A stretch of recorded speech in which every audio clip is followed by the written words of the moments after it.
that. The following show contains adult content. It's not our intent to offend anyone, but we want to inform you that if you are a child under the age of 18 or get offended easily, this next show may not be for you. The content, opinions, and subject matter of these shows are solely the choice of your show hosts and their guests, and not those of the Entertainment Network or any affiliated stations. Any comments or inquiries should be directed to those show hosts. Thank you for listening.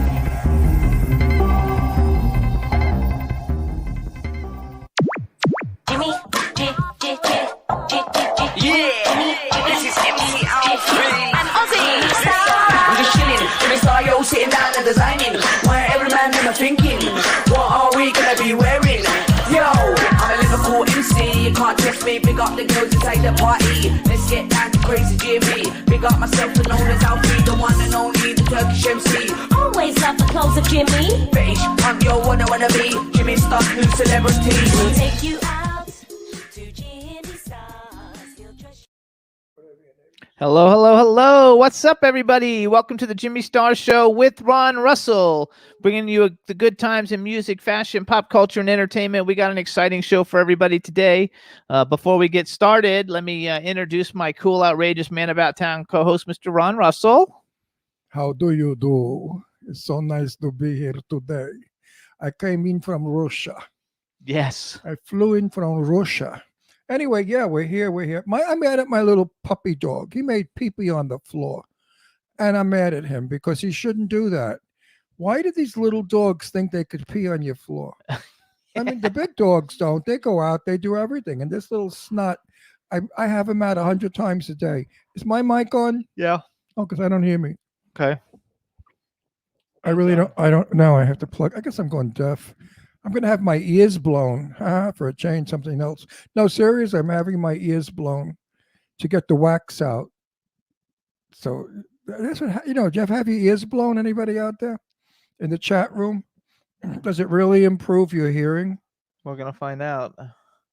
Anyway, that's what's on the agenda for next week. I'm a little tired today from doing nothing. I have more cuticle nails. My nails, stop it, Astro. I can't speak with you licking my face. I'm angry with you. You're not going to get lips back. No kissing because you're a bad boy. You made wee-wee on the floor. No. You're supposed to go potty out. No. Now go sit down nice like a good little boy. See, he learns. He knows. He sits. Anyway, I haven't had a pedicure or a manicure. And you need these things. Like I can't bend over to cut my toenails anymore. When you get old, you get rigid. When I was young, I was able to bend over. I could stick my head up my ass. Now I can't anymore. You can't bend that far down. So I have like Howard Hughes toenails. Nah, not really. But they could be. Howard Hughes, by the way. You remember the movie? He had toenails 3-4 feet long. But anyway, I have cuticles all over my nails. And it's, how they split and they catch on everything? I tell you, this virus has got to go. It's really just annoying the fucking shit out of me. Excuse my French. I'm not supposed to curse anymore, but I had to do that because that's what I feel about the virus. Anyway, so we march on. So goes life. So we got a chat room full of people. Let's say hi. Did you wear a different watch today for Dawn? No, I think I've worn this watch before. It's a white 49. 49. We have 50 of them, so you're going to see me in them a lot. But only because it matches the turn-up cuff of my shirt. See, my shirt's white. There you go, and Dawn. I like that look. So we got lots of people in the chat room. Hello, Yeah. Backpack John is in the chat room. Hey, Backpack. Boomer Maze is in the chat room. Boomer Artist Maze. Miss Kim is in the chat room. Hey, Cindy hey, hey. Lady Lake is in the chat Hey, room. Lady Lake. I don't know who was in there at the beginning that I missed. Oh, Teresa. Teresa's in the chat room. Lady Lake says Teresa Sabin. Okay. Wanda Sykes. Lady Lake wrote Wanda Sykes calls it quarantine toes. What is she called? Quarantine toes. Yeah, quarantine toes and nails. Really, I got to get Governor of California. You're gorgeous. You're beautiful to look at, but you're a dummy. Now, open up California for crying out loud. Everybody else is opening up and going back to normal. What do you want to do? Torture us? Electing you was torture enough. Now we have to have. I wish they would impeach him. I don't think we lived here, so we didn't elect him. No, we didn't. We didn't elect him because we didn't live here yet. But he is so damn handsome. And I think and sexy. I think that's why they elected him. The gay people thought he was cute, and so did the women. And they all voted for him because they certainly didn't vote for his politics. We forgot to say hi to Angela Joseph too. Hello, Angela. Angie, baby, honey, what's going on? I've been reading. Oh, and now Pat Grant from Canada is here. Hey, Pat Grant. Angie, baby, I've been reading stuff on Facebook. You're going through a lot of jazz. But anyway, that's congratulations on all her. She just got signed by an agent. For what? Prostitution? To represent her. Oh. Good for you, Angie. Congratulations. Good. Oh, and that stupid joke didn't even work. Anyway, Angie, good. What do you need an agent for? Because she's a big movie producer. She's she's an actress. For that? Yeah. Yeah. Okay. Producers get represented by agents. Oh, I didn't know that. It's all cool. So we got a fun show, you guys, today. And I'm still working on the script thing. Dave Bailey is polishing my script, and I put it out on Facebook. What should the title be? The Magic Gift or the Gift of Magic, and everybody likes the Gift of Magic, so that's the name of the movie. Dave Bailey will have it cleaned up probably by tonight. Jimmy will print it out tomorrow, and we'll get it off to Lainey Kazan the next day. And let's see what Lainey says. And like I said on Facebook this morning, if Lainey Kazan hates it and thinks it stinks, then, I'll use it for toilet paper. Nothing goes to waste. No, we'll go find somebody else. Everybody's replaceable. No, but I trust Lainey. Lainey's got a good sense of what's funny and not. I'm sure she's going to love it. That's why I said what I said. I know her for so many years. I know her personality. I know what makes her work, what makes her good. She's great when she plays a certain part, which is a very, very, like a Jewish woman who has great heart. And that's what the script is about. So we have a fun show, you guys. You cut me off one more time. Doesn't matter. I want to I'm going to put it up your nose. Doesn't matter. Nobody's allowing you to talk. I'm on talking. This show. We're not. I'm not everybody's seen your script stuff, and we talk too much. You jinx things when you talk about it too much. We got to get it out there. So get the now funding. You're jinxing my script. No, your script is awesome. It's going to be fabulous. But usually people don't talk about things till they're done. Oh, you know what, Jimmy? I'm not a writer. I'm not a producer. What I do is you're a writer. No, I tell everybody what we're doing because it's a storyline. I'm really having everybody I know is in on this movie. And every day they learn a little bit more about how you go into production and what you have to do. I'd like the people out there to know how much work it is to put a movie on. And, people look at a movie, they go, oh, it stinks. Well, the movie Even the stink ones. Well, the movie stinks, but it was a lot of work. Yes. And people worked very hard to get it there. And I want them to understand that even a stinking movie should be appreciated. Absolutely. I agree with that. So now you let me finish my thought, you big mouth. We have now you talk. I'm not talking the rest. We have of the show. We have a good show today, you guys. We have Jonathan Tiersten coming in. I think that's how we pronounce his last name, Tiersten. You guys, anybody who's a horror movie fan knows because he's like the star of Sleepaway Camp with Felissa Rose, which is one of the most iconic horror films basically ever in history. So it should be a lot of fun with him. And then thank you to Cindy Lady Lake from Lady Lake Music, who introduced me to John Ford Coley. The multi-platinum Grammy nominee recording artist from England, Dan and John Ford Coley, and he's coming on as our second guest, and it should be a lot of fun. And everybody knows his songs. I don't know about really young people, but in the 80s, he was huge. And I think anybody over probably 40 knows all of his songs because they're super fun. Don't do that. That's so rude. What did I do? That's being a dick, though. Don't be a dick. He's not going. They said that's hilarious. Ron says he's not going to talk anymore like that would ever happen.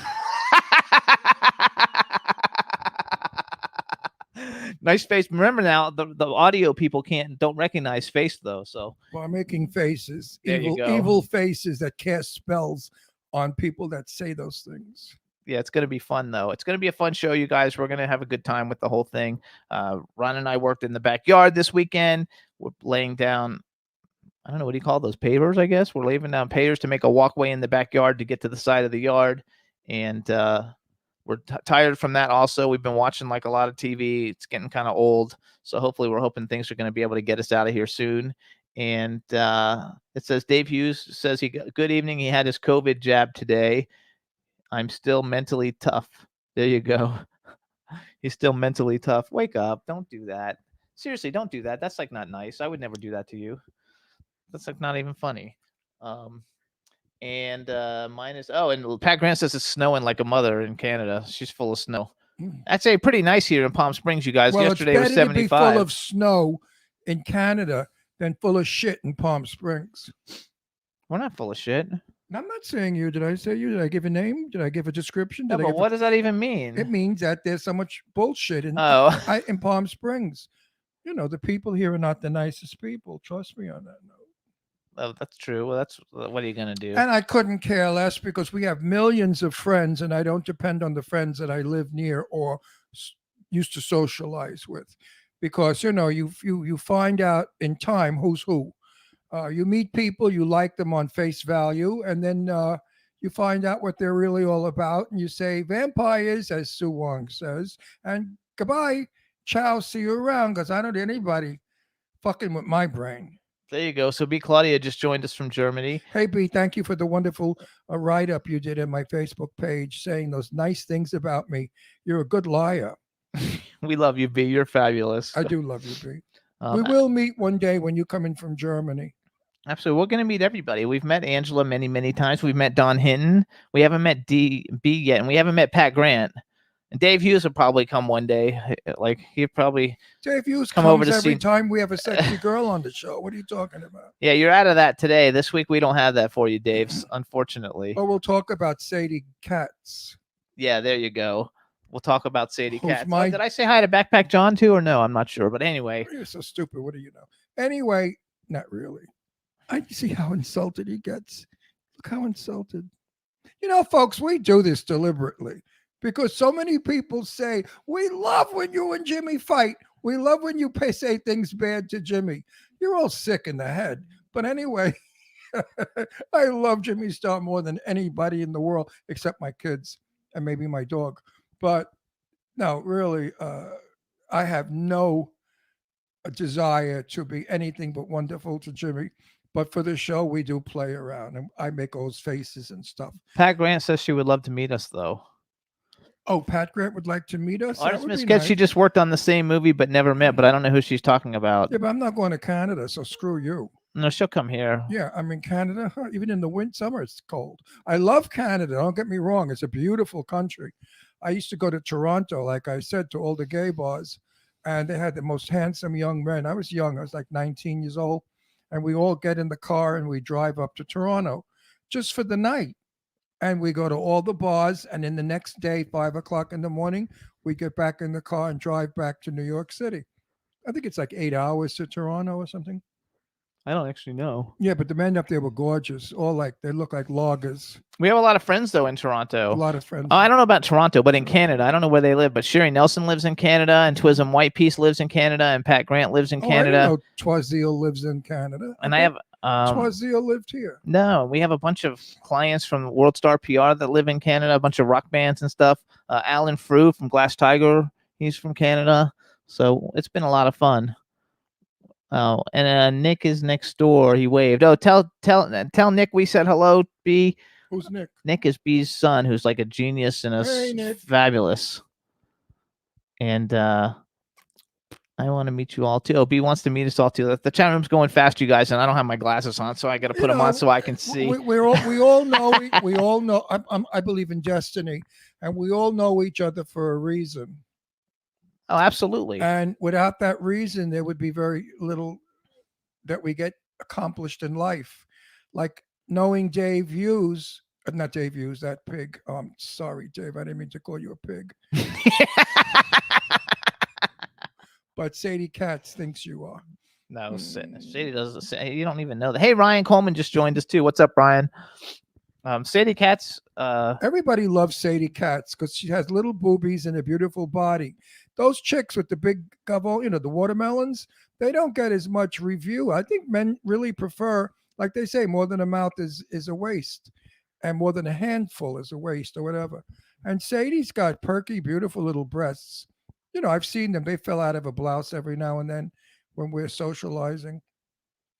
And I have to say, Sadie, your left one is hanging. It's showing. Oh, so Ryan is one of Angela Joseph's twin sons. Hello, Ryan. What's up? Welcome. We've met you in Palm Springs, actually. Yeah. So it's nice to see you. I think we met you at least. Ryan is in our show? He's in our chat room. Well, then we have to keep it clean. No, he's not that young. How young is Ryan? I don't know. How young is Ryan? 18 years old? No, maybe not 18. I'm not sure. 17, 16, 14. 15. I don't know. I'm waiting for Angela to like hit it up there and see. We'll see. But either way, what are you gonna do? Whatever. You don't have to keep anything clean because we had a disclaimer before the show started. That laugh. I mean, that friggin' laugh. Oh. What do you mean? Everybody like loves Good thing my I laugh. love you so much. Your hair looks weird today. Oh, it's just a mess. So I think that it says our guest is in the green room. So let's go ahead. Oh, look at how cool that is on the big computer screen. You guys, my other computer wasn't working like I said, so we're on our 32-inch. It's all up here. So let's go ahead and bring him in, and let's see if we can hear him. Hello. Let's see if we can hear you, Jonathan. Say something. Can you hear me? Yeah. I know who he is. You've seen his movies. I know who you are. I know who he is. Where do you actually live, Jonathan? Slightly familiar with myself. Yeah. Right now, I am actually in New Jersey because that's where my job as a head tennis pro is. Are you really a tennis pro? Mm-hmm. You know that I didn't know that. You know, I was ranked like 32 in Florida, top 35 in Florida, all through. Very impressive. I went to because Florida's Florida. Yeah, I went to University of Florida. I could have played for them, but I wouldn't have started, so I quit. But hold on, let's introduce you, and then we can talk. Tierston, do I pronounce it Tierston? Correct. Hey, I got it right. All right, everybody. Now we want to welcome to the Jimmy Star Show with Ron Russell, the fabulously talented superstar with the ponytail, Jonathan Tierston. Hello, and welcome to the show. Hi, guys. So let me introduce you to my cool, outrageous man about town co-host, Mr. Ron Russell. See, I'm behaving. He says I talk too much. Fuck him. No, it's all good, Ron. Fuck him. Listen, I want to tell you something. From New York, all good with talking. Yeah, I was a tennis champ. Oh. Shut up. I played in Forest Hills, and the game was like I was winning. No, but the guy was winning. And then I started losing. And after like 3 or 4 sets, I realized there was a hole in my net. And that's why the ball kept going through the net and I didn't hit it. Happened. That's supposed to be funny. Laugh, you son of a bitch, before I come over there and touch your fucking throat. Those blinds that are in front of me because they're causing an odd light. Hang on a second. Listen. Hold on, he's going to close the blinds in front of him because he says they're creating an odd light. And Don, don't worry. Before Jonathan goes, I'll let you ask a question. So you just got to wait. Oh, everybody's saying how sexy you are in the chat room. So first of all, before we talk, we have a chat room full of people. So say hi to everybody in the chat room. Hi, chat room. And then later on, we have a lady, Dawn, who wants to ask you a major question. She says, let's just say hi to Dawn, so that'll make her happy. Hi, Dawn. There you go. And now, so now you're good friends with my sweetheart, Sadie Guts. Oh my God. It's she's Sadie and I have been through the wars together. Me too. I love her to death. We love her. We were just at her house last weekend. In Italian, I named my dog after her. It was that. Did you really? In Italian, the name cats, we pronounce guts. You know what a guts is? Of course. Yeah, so her name is Sadie Ugatz. Sadie Ugatz. No, I love Sadie. Queen. So come on. She's a darling friend of mine and a dear friend of mine. Lovely. Even more lovely inside than she is out, which is saying quite a bit. That's the truth. That's the truth. She wants me to marry them. She wants me to become a minister, and I should marry Miles and her. No, she's getting carried away. Because in the movie, we were both, and I played a minister, and I married her in the movie. And she thought I would be so good at marrying her for real. I made a very close acting friend of mine do my last marriage. There you go. You're kidding. So wait a second. I want to go back because first of all, everybody knows you're an actor, and we're going to talk a little bit. I didn't know you were. Where did you grow up playing tennis? Well, I actually in New Jersey on the municipal courts here. I was not, a club kid by any stretch. I was the kid. I wasn't either. I played on public courts I was too. The kid that broke into the private clubs and then beat everybody and pissed them off. Yeah, I did that too. So I grew up playing, on the municipal courts. In Maplewood, New Jersey, and I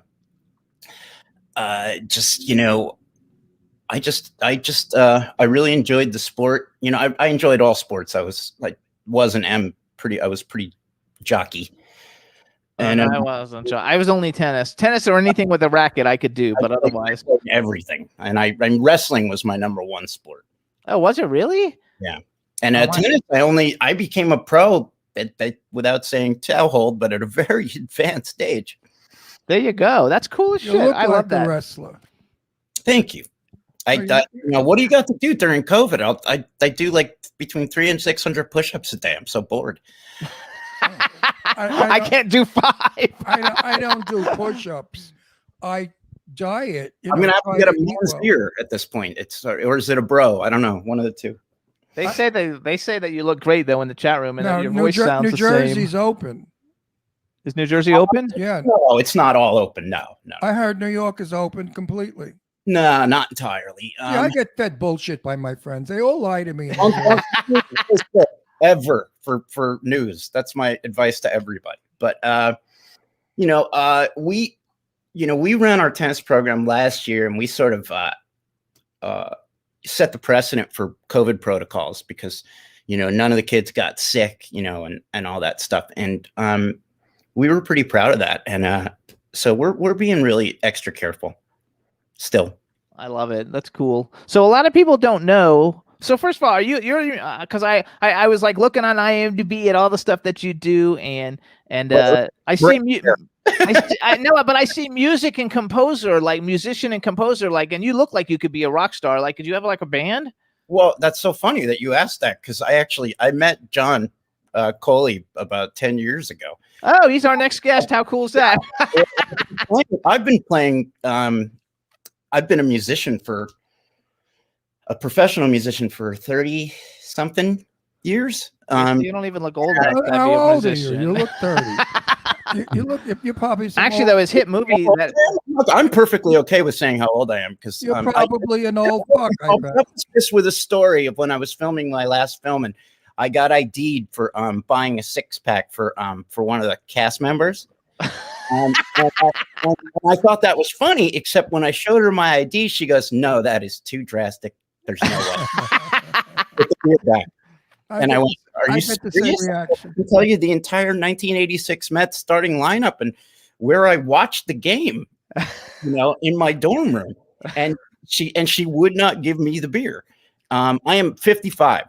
Okay, so we're the same. I'm 56. You're just young. I'm 50. So yeah, tell them how old you really are. You know what I found? I was going to bring this up to you guys because it was weird. I only figured out why I look like this because of watching the Grown Up Trans thing on Frontline. Transvestite? Transgender? Growing Up Transgender. Okay. That was a special on Frontline. And I'm watching this special, and they were talking about chromosomes and all these different things dealing with chromosomes. And I finally figured out what happened to me as a youth, which is I had something called delayed growth syndrome. So when I went to college, everybody thought I was visiting because this 10-year-old kid in the dorm room, That's nice. Yeah, when I shot but it wasn't nice at the time. Yeah, but it's nice now. Sleepaway Camp, I was 17. People don't realize that, I didn't because you didn't look 17. Yeah, I never look I'll be 81 in May. Yeah, I'm 136. It's weird. No, I'm serious. I'm serious. No, I really am. He'll be 81 in May. 81 in May. And it's because I never did drugs and I never ate shit food. And I think I smoked for 1 minute, but never really inhaled. I attribute all of that clean bullshit, boring life to looking good when you get old. Yeah, I can tell it. I'm sorry, Jew from New York. I have stories. I had a very Christian guy come up to me at a gym in Colorado and say, "Jonathan, I've never seen anyone work out as hard as you do. You must, And then the guy I was with said, "You should ask him how old he was." He is. When the guy found out, he goes, "Wow, you must have lived a very clean life." And I said, "Well, doing drugs, smoking cigarettes, drinking way too much. You did. It's amazing. Hanging out all night and playing rock music is a clean life." Then yes, I did. There you go. Well, the test and the proof is, let's see what you look like when you're 80. You see, at 55, I look 12. Picture of my dad. It's in the genes, In the genes. Yeah, you have good genes. He has good genes. Are you Italian? Jewish. Oh, same thing. That's all there was. There's only one difference between a Jew and an Italian. And that's wait, hang on. I'm going to punch you. If you step on my joke lines, I'm going to come right to the screen and grab you by your balls and spin you around. Now, listen. You need steady guts. There's only one thing different between a Jew and an Italian, and that's an inch of skin. Which way? He's already gone off the reservation. He knows what I'm talking about. So listen, answer me a question, wise guy. How come you never fell in love and wanted to marry Sadie? Sadie and I had a relationship that was so far beyond that. And when we met, I was already deeply in love with somebody else, which okay, so that makes it part of the reason. But all of us became so incredibly close. And I think Sadie and I always knew that it wasn't, that was not our relationship. It was just, I mean, not that she's not one of the most stunning creatures I've ever seen in my life, because she naturally, without any makeup. No, I mean, yeah, I've seen her in the morning. Me too.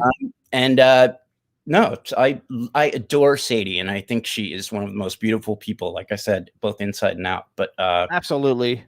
And I hope I compared her when we first met, just online before we were doing a convention together. I told her she reminded me of Sharon Tate. Oh no, she looks like Carol Lombard. No, do you know who Carol Lombard, Clark Gable's wife? Of course. Oh, I freak out. I absolutely freak out when I see pictures of Carol Lombard. Sometimes I say, "Oh my God, that's Sadie." They have that same eye. You know how Sadie has those eyes? It's the Rolling Stones song, "The Girl with Faraway Eyes." I love her. Working with her was a treat because she did some pretty good shit when we were working on an awful movie together. And I think her performance helped the awful movie a lot. If they had another actress, the movie really would have gone to shit can quicker. But Ron makes a lot of those not great horror movies. Listen, but he has fun. Listen, I was in a movie with Sophia Loren and Tab Hunt. I've been on television in Charlie's Angels years ago. Everything. I only in my old age am doing these not so great movies, but things are changing because now I'm getting better parts and better movies, as you know, happen. When they see that you can still function as an old goat, they hire you because they get money off. They get about $7,000 or $8,000 if they hire me, the production company. Oh yeah, absolutely. I had that conversation with Dee Wallace several times. She talks about it. She says that studios pay me nothing and the indies keep me rich. Yes, that's right. But if I was in is it union that pays them $7,000, whatever? You don't know any of your facts. They make a deal. They needed to have X amount of. In other words, when they need an old bag, they need to have old bags in it. So they need. I could say it. You can't. So there's my career path. There you go. You've got a very interesting career path though, because you do so many cool things, and I think it's cool, and I think Ron wants to become well enough known in the horror industry, so like you, where he can go and sign autographs and make money on the weekends, because he really wants to be able to go sign pictures at convention when conventions come back again. I don't really do those though. You do some. I saw one on your Instagram coming up. Very, very, very. Well, I do them when Felissa makes me. Oh, okay. No, but I want to make a comment on that. We have something to promote and blah blah blah, etc. I contact her because she's still my best friend after all this time. Which is very cool. Yeah, Felissa Rose, who played Angela from Sleepaway Camp. But and we speak every day. But I say to her, the normal thing I say is, "Do I have to?" Oh. So you met Sadie at one though. Which one did you meet Sadie at? It's called Rock. What was it called? Rock and Shock. Yeah. Yeah. No, I want to say something. I want to correct Jimmy. You said I want to do it for the money. Not true. I, at this point in my life, want to do it to see the people who appreciate my work. It's a totally selfish, narcissistic feeling. No, and I understand that entirely. That I get. And to see if there's 7 or 8 people lined up to get my signature, if there's 2 people, whatever. But if it's by any case where there's a lot of people, then I know that my work is appreciated. Do you understand that? Entirely. Yeah. It's not the money. So let's talk a little bit about Sleepaway Camp, because Sleepaway Camp, first of all, I have to say, and I've been a horror movie fan my whole life, and I never saw Sleepaway Camp until recently, and I've gone to all the conventions, and I was a clothing designer, and I didn't know about Sleepaway Camp really until we moved here and we met Felissa. Yeah. And everybody's like, "Oh, she's the star. She was the star of Sleepaway Camp." And I was like, "Oh, I see it written about in every magazine all the time, but I've just never seen it." And so then I was like, "Oh, I need to see it." I knew you were in Sleepaway Camp. I'm not sure how. Like if I've ever met you before in Florida or someplace, but I knew who you because I immediately knew who you were, and I hadn't seen Sleepaway Camp. But it's really one of the most iconic horror movies really ever. You know, with the twist that nobody like ever sees coming, way ahead of its time. You're talking like 1983. I think it was 1983. It was. And 1983.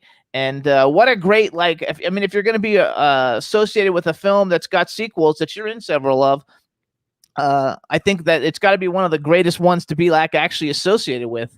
How has that been for you? Because I know you said you don't do that many like interview shows, but interview shows and signings and stuff. But I'm sure like you would be in like high demand because the film is so so classic. And yeah, it's I've had a sort of love-hate relationship with Sleepaway Camp over the years. I generally refer to it as the albatross. It's awesome that I did something that no one seems to be able to forget. But it's also hard to have done something when you were 17 years old and know that that will be the most important thing you've done for the rest of your life, at least to the mass public. And that has always been a little confusing to me. But I work through it, and by doing other things, and that's all you can do, and doing good work. And so I love Sleepaway Camp. I love watching the movie. I'm so far away from it at this point that I enjoy the actual film because I just think it's absolutely delightful and wonderful. And as I've said a million times, I said it's funnier than Meatballs and way scarier than Friday the 13th. Yeah, it's a double. Well, I think it's also cool though that you stayed close with Felissa all these years. I noticed that you guys are in a lot of films together. A lot of the films that you've done are together. We love her. Like Ron was in a movie with her, and we see her relatively like often. In fact, I wrote a movie that I want her to play a part in. I haven't spoken to her. I don't even know how to describe my relationship with her. I honestly, so. Well, she's an Italian broad from New Jersey who's married with kids. From Long Island. Long Island, I'm sorry. And you can't get any more real than her because she's an actress, but she's not an actress off camera. She's a mom. She's a soccer mom. She cooks pasta. She's a real. We try and, if we tried to define our relationship, both of us would go crazy. But no, just good friends. That we're it's so far, it's beyond friends or family or anything like that. No, you know what it is, Jonathan? You are in touch with your feminine side. Oh, and you're able to be friends with women without grabbing their pussies. All right? Most straight guys a straight guy ever saw Sadie in the morning like I have, he'd have jerked off in her face. He'd have killed himself. So you have to be in touch with the friend side. And I see that you are friends with women. And that's probably why you're very successful with women, because women sense this vulnerability about you. Yeah. All the ones in the chat room are fucking loving you right now. They're just like, oh my God, he's wonderful. No, really. What Ron just said is about the most intuitive thing I've ever heard on an interview, honestly. We're not a regular interview show. But it's true. I, being a gay man, have many women friends. I've slept with them in bed. Wait a minute. I've slept with them in bed. No sex, just slept next to them. We hugged even falling asleep. And these women appreciated it. They didn't want sex because they knew I was gay. They wanted my friendship. Well, I tell a story from college that I had I slept in the same bed with a friend for a year, a female friend, and nothing ever happened.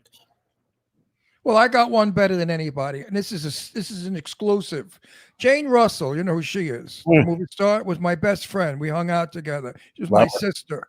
And when Jane used to come to my house in the afternoon, she would take naps. So I would go in the bedroom with her. I'd lay in the bed with her. We'd bullshit for a while, and I fell asleep. So I can honestly say I slept with Jane Russell. Did the bra cross over? No, but we have a story about the bra. I've said it many times. Jane was like Sadie, and Jane was like Felicia, and a lot of people I know today. Jane was a star, a legend on camera. Off camera, she was a broad. She was a woman. She was real. There was no Hollywood fancy bullshit with her.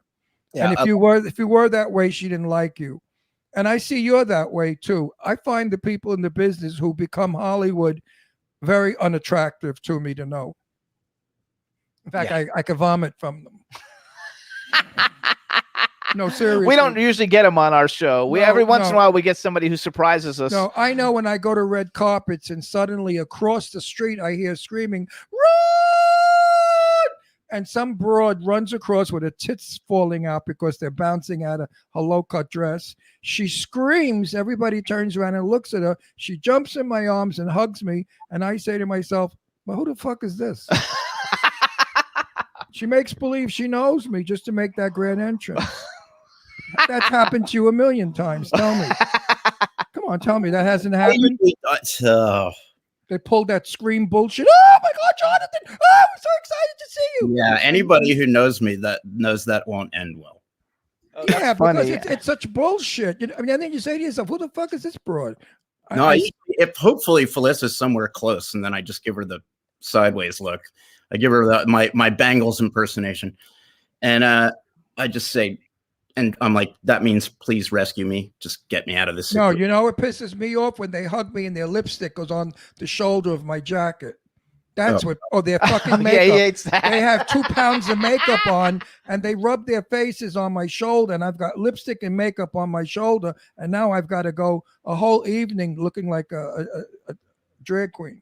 So we have several people in the chat room have said they haven't seen Sleepaway Camp, and then we have Dawn saying if you haven't seen it, shame on you. And then we have don't look up any spoilers. Do not look. Don't look up spoilers, you guys, because it's great. And it's the most shocking end in movie history at this point. I mean, yes. And to give a clue, but no one will know what this clue is. But I found out many years later that an Oscar-winning film actually was a direct ripoff of Sleepaway Camp. I'm sure you two both know what it is. Oh yes, I do. That is, I found that out from legit Hollywood. What is it? No, you can't tell it. Why on can't air. you say No, it? later. No, you could say. No. Here's what you could Can't say. say what movie it is because everybody will know what. No, everybody will know at the end of Sleepaway Camp. Then, if you do that, so you can't do it. Only because if ever you want to say something without being sued, say, in my opinion, I think that Sleepaway What are they going to sue me for? Yeah. For my tennis rackets? We have another lady in the chat room. Her name is B. Claudia. She is the biggest supporter of any guest we ever bring on the show. And she's in there right now saying, oh, look him up. He's got music on Apple Music. So what kind of music you got on Apple Music?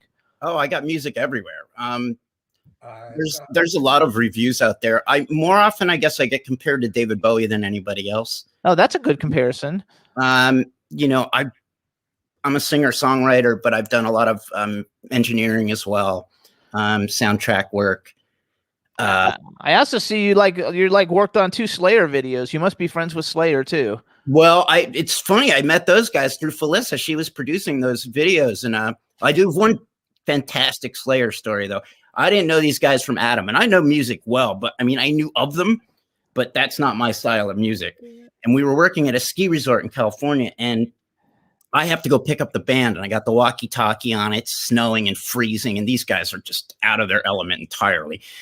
And Kerry King and Tom Araya, I think that's his name, get into the car. They notoriously don't get along, and one's sitting in the minivan behind me, and then the other one's in the third row. And I'm listening to Barry White on the radio, and he's singing "You're My Everything." And next thing I know, I can't help myself. I start singing along. Tom starts singing behind me, harmony. Terry starts playing drums on the third row seat, and now we're in. It's guys in cars doing karaoke, and we're singing our guts off, and the walkie-talkie's going crazy. Like, where is the band? Where is the band? I shut it off. Song ends. Boom. Queen's Another One Bites the Dust comes on. He puts his hand on my shoulder, and he says, "We're not going anywhere." You should open the windows and sold tickets. That's right. So that's how I met Slayer. That is very cool, though, because they're great. Now, I want to ask you a personal question, and if you don't answer, I'm kicking you off the show. Sure. How come you're not married? What's stopping you? How do you know he's not? I don't know. I'm asking. I was married twice. Oh, that's a bad thing. How come? Almost 15-year-old boy. Oh, that's Oh, cool. good. That's good. That Ron sometimes likes kids. or out of bad comes good, and the kids are what's good comes out of the bad. He's phenomenal. I have two daughters from a bad marriage. Yeah. No, both my marriages were good. I wouldn't call either of them bad. So what are you looking for in a woman if you Wait, out before shopping? you answer that though, so is your son interested in going into entertainment? You know, he At not 15, you so don't really much. know yet. I never pushed that. He actually just called me a couple weeks ago and said, you know, Dad, I've been getting really into music. Would it be okay if we wrote some songs together? And I said, Oh, that's cool. yeah, I didn't know what to say. And he said, are you crying? I said, No, because that's a big passion. So if it's something that you love to do and that you're good at it. I said, and I actually said to him, I said, you know, I never pushed you in that direction. He goes, I know. Now, would you marry an actress? You know, I never say never to anything. There you go. No, but would you is the question. I might. If they were like fit all his other needs all the way around of everything else he's looking for. I would never marry an actor. I don't have rules anymore because I always break them. Well, that's what they wrote. Rules are meant to be broken. I married. Any good. So what's the point? You know, I mean, I married Jimmy 9 years ago when Jimmy was not in the business. Now Jimmy's full speed in the business, doing all kinds of things, and it's a difficult relationship. yeah, so now you're going to divorce him. I get it. No, never divorce him. Wait a sec. I need to clarify that. I intend to die on him. Not. I need to clarify that. I've been in the entertainment business for 20 years. Not like now. Well, yeah, that's right. Now I'm more because now I got more popular. I can't help it. No, now you're doing producing. Now I'm producing. Now you're doing PR. When I met you, you just had a little. I had radio, a show, and I was a celebrity, show. and I was no, I wasn't. We had a big radio show. It was a little radio, and I was a celebrity clothing designer. I had dressed every major horror That's movie true. icon That's in the true. world. Yeah, that's how I got people. But he wasn't in our business. Jimmy. I need somebody to. I used to my go. wardrobe. I used to I go to. understand everybody makes fun of me for the way I dress because it's like I'm either wearing like a hoodie or a tank top and overalls, and that's it. But you look like a rock star. Even like all your old pictures of you with the really long sideburns and the hair and everything. And the frosted tips, you've always looked like a rock star. Back, that's how I really built my name in entertainment to build this show. I had the show 4 years before Ron came on, and I would go to conventions, and I would go to conventions like Spooky Empire, and I would take racks of clothes, and I would give away the clothes if I could take pictures with the famous people. And it got to be they all like loved me, and then we would go out to eat, and then they all came on the show, and we became friends. And that's how I, met Clive Barker and Doug But he was Bradley, not in Malcolm the business, McDowell. as I said.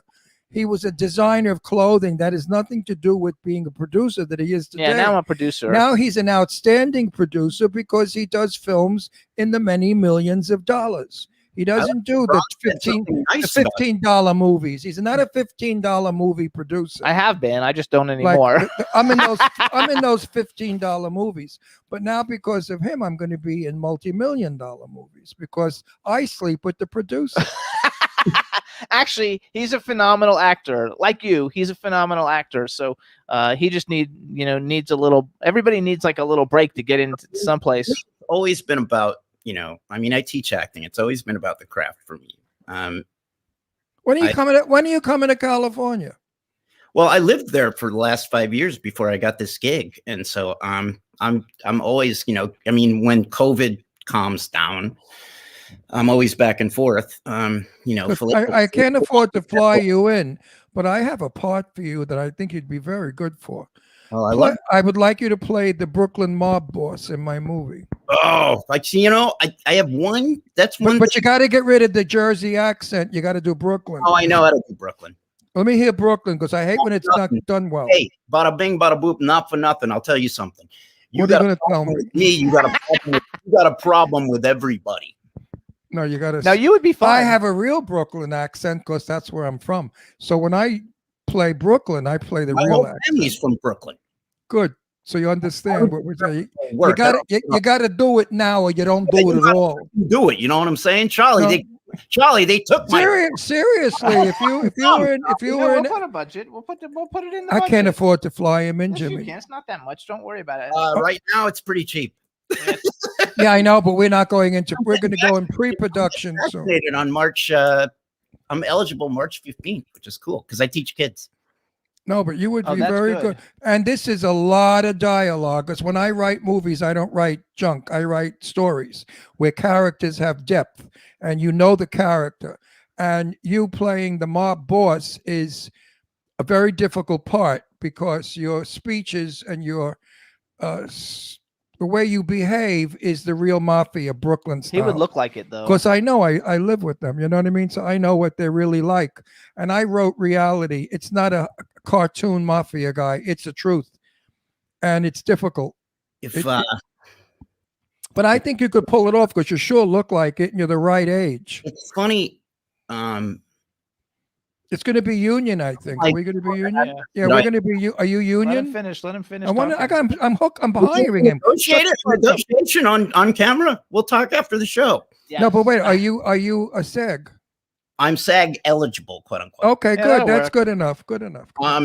But I lapsed on my dues. So Yeah, we all do. So fuck them. yeah, I know. What a great union. By the way, the president of SAG. That's a funny story. Played my girlfriend in an ABC after school special. You're kidding. I think that was actually. I think that was one. I think that was one of the coolest things, though, about your resume is that you were in an ABC afternoon special because that was such a. When I was a kid, that was a huge deal. This particular one became. I mean, it's so funny. It's like everything I do seems to be this like lightning in a bottle crap. This one became such a really controversial thing.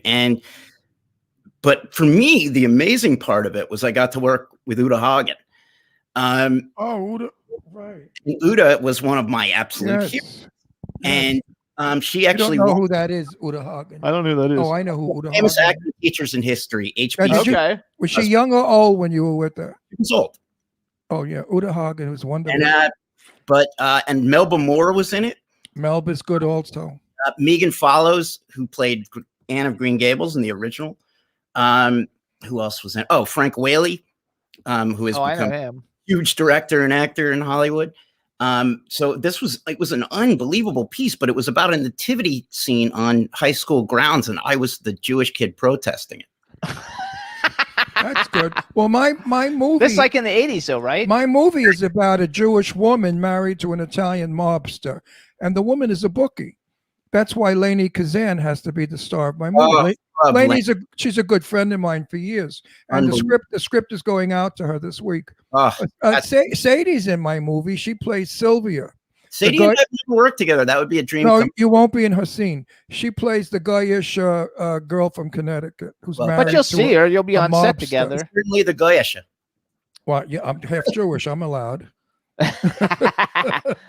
I'm allowed to use Jewish words. What, you don't use Jewish words? To those out there that don't know it, Goyish is a non-Jew. Hold on, guys. My phone just disrupted my computer. Well, throw it out the window. Oh, we still see you good. There you go. Up. You see me, that's fine, right? So let me ask you some hypothetical. First of all, so you made like a zillion horror movies. Do you like horror movies? Is that something you would like watch? Like if a cool horror movie came out, do you watch them?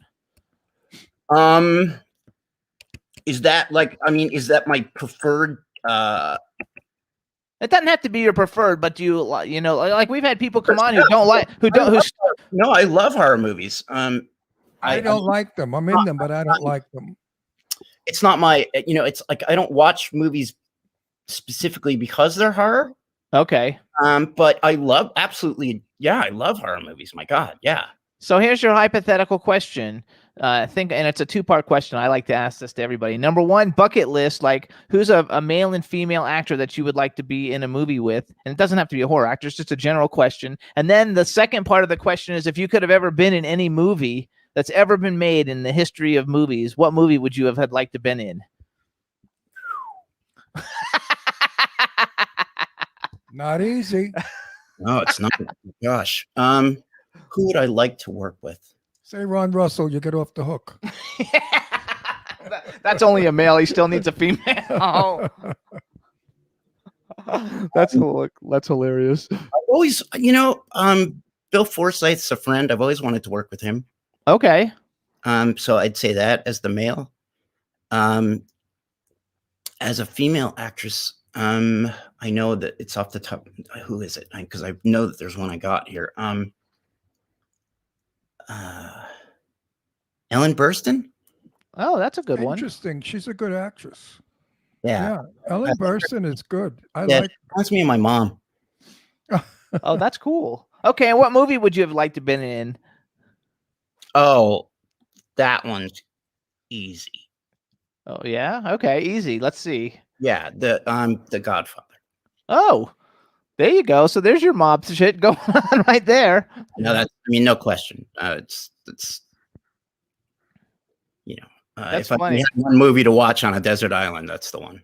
I'm actually like working on a film right now, and one of the stars of the film is Jack O'Halloran, and Jack O'Halloran played in King Kong with Jessica Lange, and he was Non in the Superman movies with Christopher Reeve. But his father is Albert Anastasia. Yeah, And Albert And I read Anastasia, the the real book. mobster guy. I got the book and I read the book. Jack O'Halloran's a wonderful actor. God. And, Yes. But what he wrote in that book is so real and so truthful and so honest. I'm surprised they didn't kill him, because he really opened up on a lot of stuff that shouldn't have been opened. The Marilyn Monroe murder is absolutely terrifically correct. Nobody wants to say it, but she was absolutely murdered by the Kennedys and because of the mafia. So He's was a cool so was guy. Dorothy Kilgallen, that news commentator from years ago. So many people. The book is fabulous, and it was made into a movie. Am I correct? No, they're working on getting. They're working on making it into a movie. So you should get your ass. When I Wait talk a to minute, Jack, I'll mention you. Yeah, you should get your ass out there, because you'd be good in this movie. It's going to be all tough guy. They'll probably throw me in somewhere as an old bag mafioso. Also, that's all I ever play is gangsters. You know that. And priests. And priests. And policemen. And policemen. I never play a sexy Like, young romantic. Sounds like I worked on a film with Barry Primus. Sounds like him. Yes, that's funny. I like love it. Okay, so let's go. Let's switch it.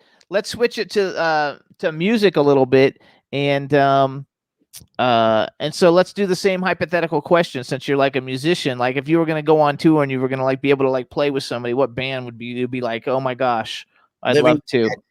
Who? Living or dead? Oh, either way, I don't care. Give me a living and a dead. Oh man, I made that more complicated than I needed to.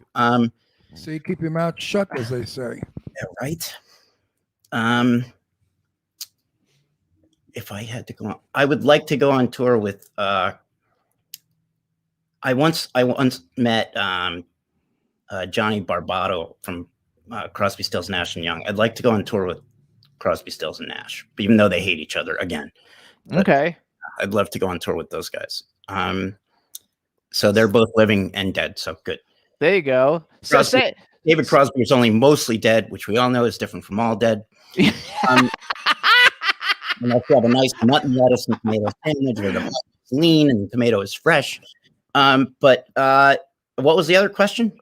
Oh, living or dead. Well, we were going to do living or dead. I was going to also say John. Covers both. Yeah, so it covers like both of them. So what kind of music do you listen to? If you were just sitting around listening to music, like, and you were listening to whatever kind of music you listen to, for me, like I listen to 70s love songs on Spotify like all the time, and it's just it's got everybody.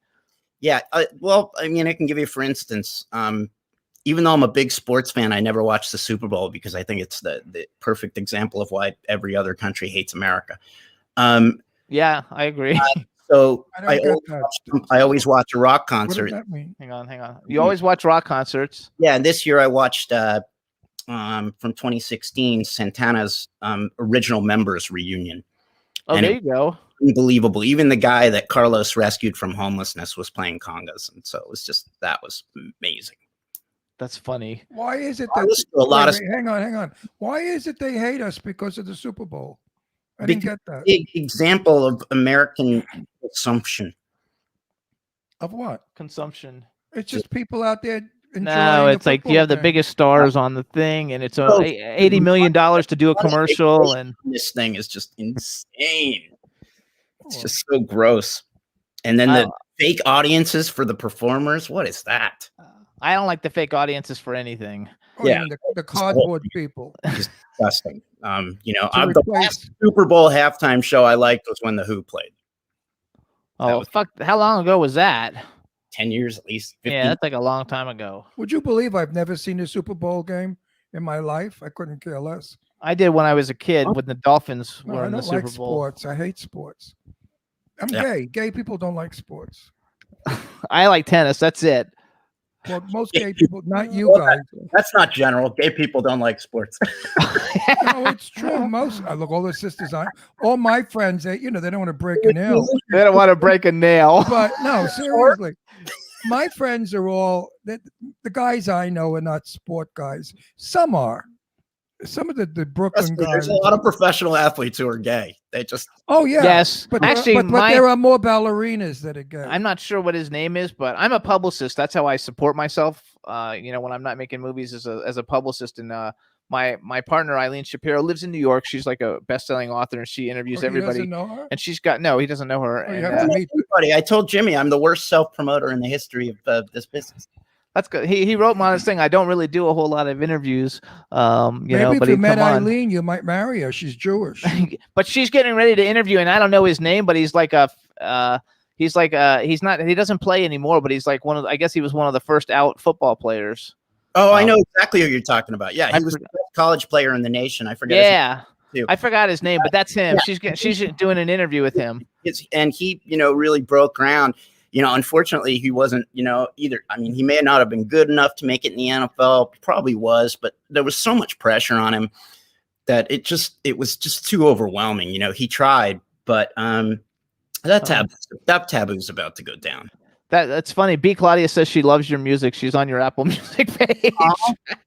She's awesome. She's fabulous. So tell us, how did you meet John Forcoli? Because he's in the green room, and maybe in a sec we'll bring him in, and you can say hi real quick.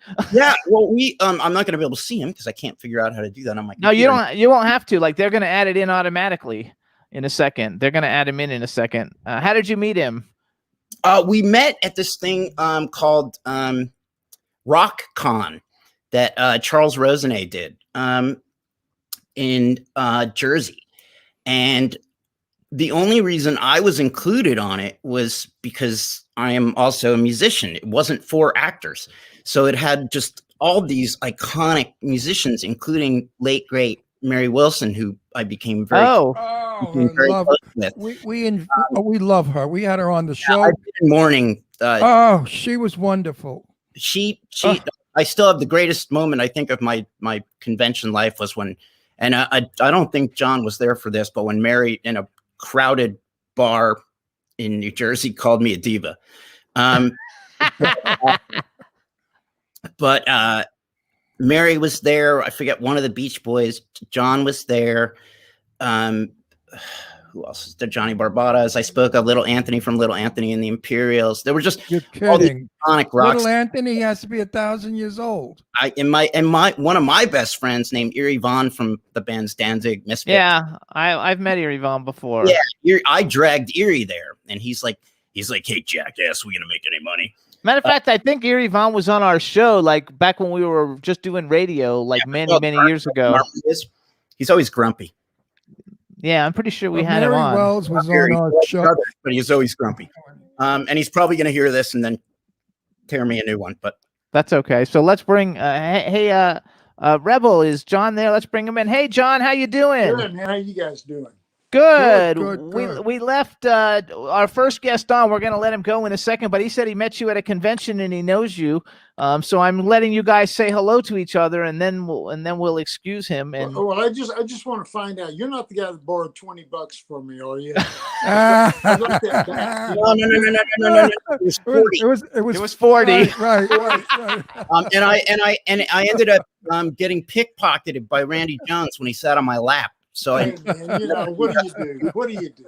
Oh, Randy Jones is from Village People. He's a good friend of ours. He sat on my lap, took the $40 that John gave me. It was well, actually, when you were talking about being in the bar that night, that's where I met Mary Wilson as well. Yeah. Do you remember her exclaiming that I was a diva? Really kind. Yeah. Very wonderful. We had her on our show too. A doll. We loved her. Yeah. Very, very sweet woman. I opened for her at that thing. Oh, cool. Really? Okay. Yeah. It's a shame she died so young. it's was it's Yeah, I feel terrible about that because she was Well, really. personally, for me, I think everybody dies so young, especially when we get up around the age that we are right now. Well, if I think, die now, I'll die young. 80 is young to die. Yeah. Well, personally, the way that I feel about that is that we should look and feel like we do at 21 until we're about, I don't know, 95. And then just wake up one morning and look like we've had a bad weekend. That's my Well, Jonathan's doing that agree. already, and Ron's I 80 agree. going to be 81 this year, so it works. May. So I Okay. agree. I look in the mirror and I say, "What the fuck happened?" I don't even look like me anymore. I look like somebody else. Well, I you know change. what happened. I'm just not sure of why. Because you were a bad boy, nature got you. So let I me. don't know who I don't know I have who no I ticked recollection of off, anything, which is why I don't think I aged so much. So you guys, real quick, you can follow Jonathan. His Twitter is Johnny Tiersten, JONNY TIERSTEN. He's on Instagram at Jonathan Tiersten. Follow him and keep up to date with what he's got going on. And we'll talk soon, Jonathan. We want to thank you for coming on the show. We'll talk, Johnny. Okay, we'll definitely talk. Thank you so much. Bye All bye. right. All right, and now we're gonna bring John Ford Coley on, everybody. So now we want to welcome to the Jimmy Star Show with Ron Russell, multi-platinum Grammy nominee John Ford Coley. Hello and welcome to the show. Thank you so much. Great to be here. We're excited to have you. Before we get started, let me introduce you to my cool, outrageous man about town co-host, Mr. Ron Russell. Hey, Ron. How you Yes, doing? and I like your music Thank you very much. because I was alive when it was out. You were alive when it was out. Alive. Most of the kids we talked to today, we had some great rock people on our show, and they just don't get it. They don't know who they are. And I said, listen, rock is history. It's history music. Why is it in Europe young people know operas that are 300 years old? Yeah.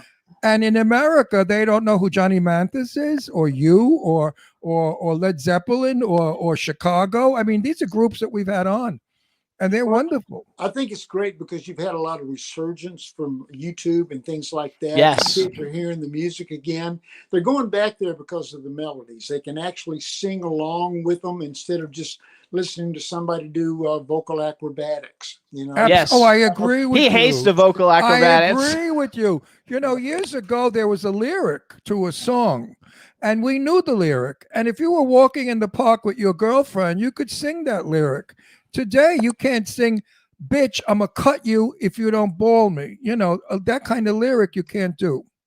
Well, yeah, we've kind of gotten, in my estimation, a little away from stories in the music.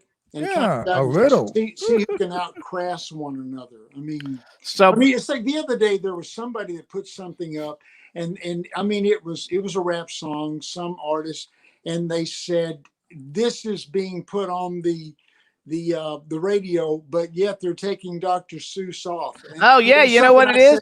It's- look, Is guys, that I said, ridiculous? They took Dr. You Seuss don't- off the radio, and that's the name of the song is It's WAP, and it's Wet Ass Pussy is the Yeah, name of the and song, I the just- number I one just song in the told world. everybody, That's a no, number one first of all, song. Yeah. You've got to Wet Ass understand the Pussy is translation. Yes, Okay? and You gotta unbelievable. understand the translation. That essentially what that title says is, "Hey, good looking, what you got cooking?" There is you just got to know the language and how to translate. No, it, but do know? you remember years ago when the lyric was, I want to give you a baby Ruth? And they made a big deal about that. And how about the other lyric, baby, let me bang your box? And he was talking about his piano. The piano player, they call it a box. And I remember I was a teenager and they went up in arms. They thought it was the most disgusting, filthy, vulgar thing. And they stopped that song.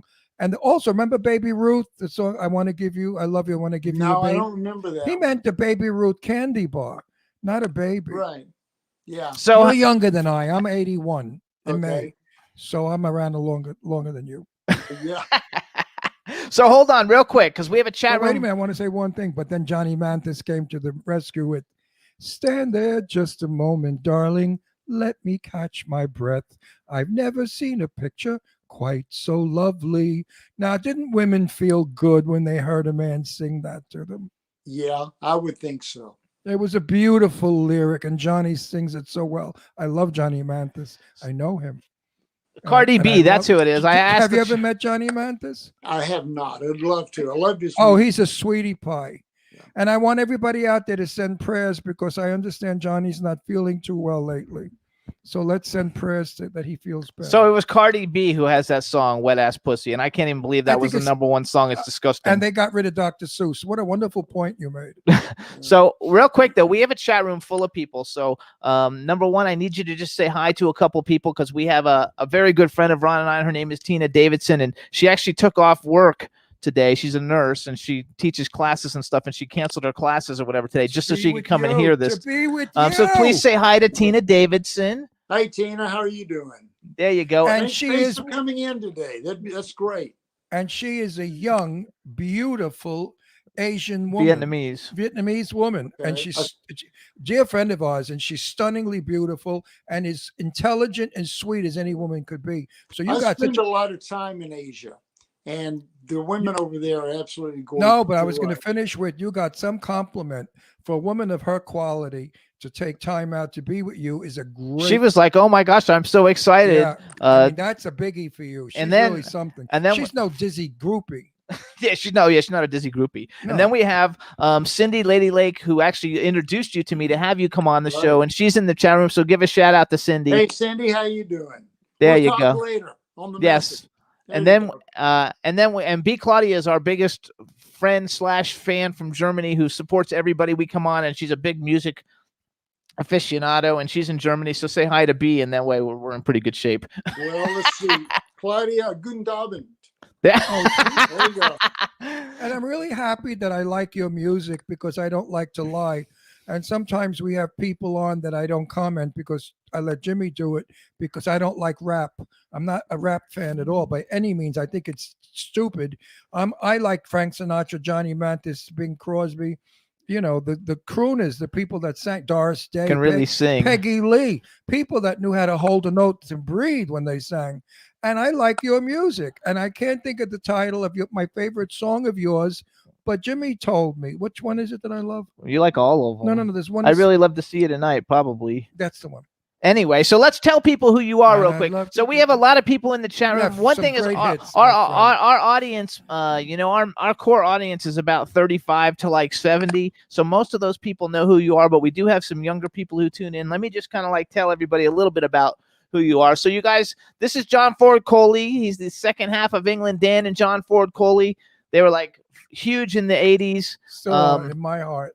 Still huge now with some new music coming out from John Ford Coley, which is fabulous. They had a whole bunch of top 10 hits, top 20 hits. They sold millions of records.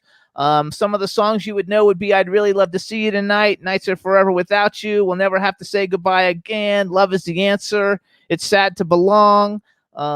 These are like staples. Like if you were like, for me, that's my high school, my high school graduation in my college, like those are the songs that we were like making out with. It was music to fall in love by, and lyrics that you remembered, and a melody that haunted you. Today it goes in one ear and out the other, and you get all like static. It's kind of interesting because a lot of people, just associate me with the music. That's great, and I love it. But I mean, nobody ever talks about how brutally handsome I am. I mean, that's like that's what I want to talk about. Or we can talk about that. Or if you dropped your pants, how well, fortunate you are. I've got pants on. I mean, if you're gonna go there, go all the way, my friend. Oh, they're talking about how they always listen to your music when they were roller skating. When they do couple skates at the roller skating rinks. No, there are some people in music that survive time, and these guys definitely their music survives time, because if I hear their music right now, it's just as fresh and as good as it was however many years ago, and that shows true good music. We really got blessed on all of that. No, you're talented. I don't understand why some artists make it, why some people don't. There's a lot of great songs that don't make it. But it's just, we just got blessed. I just tell everybody God just kind of reached down and kissed me, and that's good. That's all good and wonderful. But how about talent? Well, you've got to work. I mean, I'll tell you a story on me with talent. Years ago, back when I played in a band back in Dallas called the Southwest FOB, they were going to let me and the bass player go. Now I'm going to college, so I'm not able to practice piano like I need to. I'm not progressing the way that they need me to progress. So they said, we're going to let you go. We'll give you a week to clean up your act. I went that morning to school and I was kind of shaken by it. And as I'm driving in my head, as loud as I've ever heard anything in my life, I heard, I gave you the gift. What you do with the gift is up to you. But if you don't use the gift, I will take it away from you and give it to someone who will. Scared my socks off, made me more serious about playing than anything. I got to the point where I wasn't practicing anymore. I was just playing because I love to play. And that to me was the key element to keeping everything fresh. When I come up here and I play, I don't sit and practice. I play Bach and Beethoven and any other song that I just want to play. It's not practice. It's just kind of fun. So I suspect you're a Christian. Well, I'm a believer. Yes. I spend most of my time in the synagogues. Most people think I'm Jewish. Right. So even Jews think I'm Jewish because, again, I'm always in the synagogue. But yeah, I have a very strong spiritual Because side. you know Jane Russell, the legendary movie star. Right. She was my best friend for years, like my sister. And Jane was a Christian. And she would say the same thing that you said.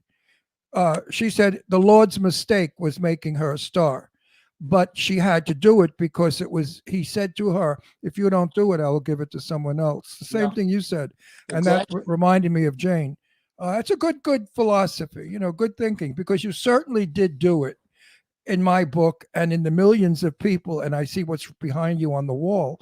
I mean, those are not exactly little pizzas, But it was the only spot that I could get into. No, I like it. It's No, it's good to have that Listen, behind it. Show it off, It baby. is. You earned Hey, it. B. You Claudia, work hard. B. Claudia from Germany told me that she thinks you're handsome. She's I wish writing we in the could channel, play you and she just music. tweeted it out so the whole world knows that she thinks you're very handsome. You So know, Tell her Donka.